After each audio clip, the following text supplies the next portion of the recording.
Oscar Wilde, The Picture of Dorian Gray, Part 51. It was wrong in color. It took away all the life from the verse. It made the passion unreal. Dorian Gray grew pale as he watched her. He was puzzled and anxious. Neither of his friends dared to say anything to him. She seemed to them to be absolutely incompetent. They were horribly disappointed, yet they felt that the true test of any Juliet is the balcony scene of the second act. They waited for that. If she felt there was nothing in her. She looked charming as she came out in the moonlight. That could not be denied.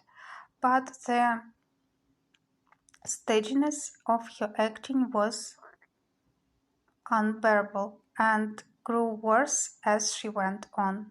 Her gestures became absurdly artificial. She overemphasized everything that she had to say. The beautiful passage, "Thou knowest the mask of night is on my face.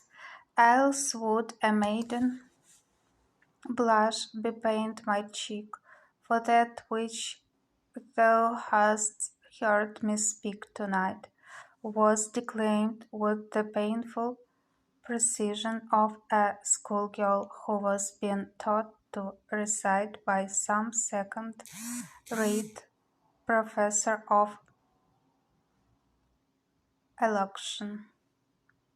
When she leaned over the balcony and came to those wonderful lines, "Although I joy in thee, I have no joy of this contract tonight. It is too rash, too unadvised, too sudden, too like the lightning which doth cease to be, ere one can say it lightness sweet good night. This bud of love by summer's ripening breath may prove a beauteous flower when next we meet." She spoke the words as though they conveyed no meaning to her. It was not nervousness. Indeed, so far from being nervous, she had absolutely self-contained. It was simply bad art. She was a complete failure. Even the common, uneducated audience of the pit and gallery lost their interest in the play. They got restless and began to talk loudly and to whistle. The Joe manager, who was standing at the back of the dress circle, stamped and swore with rage. The only person unmoved was the girl herself. When the second act was over, there came a storm of hisses, and Lord Henry got up from his chair and put on his coat. "She is quite beautiful, Dorian," he said, "but she can't act. Let us go." "I'm going to see the play through," answered the lad in a hard, bitter voice. "I'm awfully sorry that I have made you waste an evening, Harry. I apologize to you both." "My dear Dorian, I should think Miss Fane was ill," interrupted Hallward. "We will come some other night." "I wish she were ill," he rejoined, "but she seems to me to be simply callous and cold. She has entirely altered.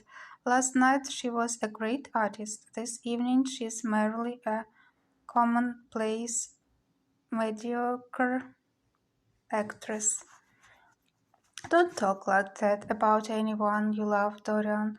Love is a more wonderful thing than art.